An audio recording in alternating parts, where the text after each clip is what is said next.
ચોબારીની કેનાલમાં ડૂબી જતા મહિલાનું મોત નીપજ્યું।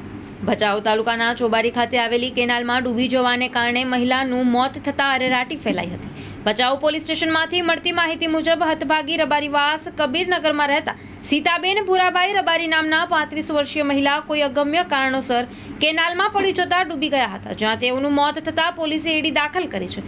આ બનાવને કારણે 4 સંતાનોએ માતાની છત્રછાયા ગુમાવી હતી।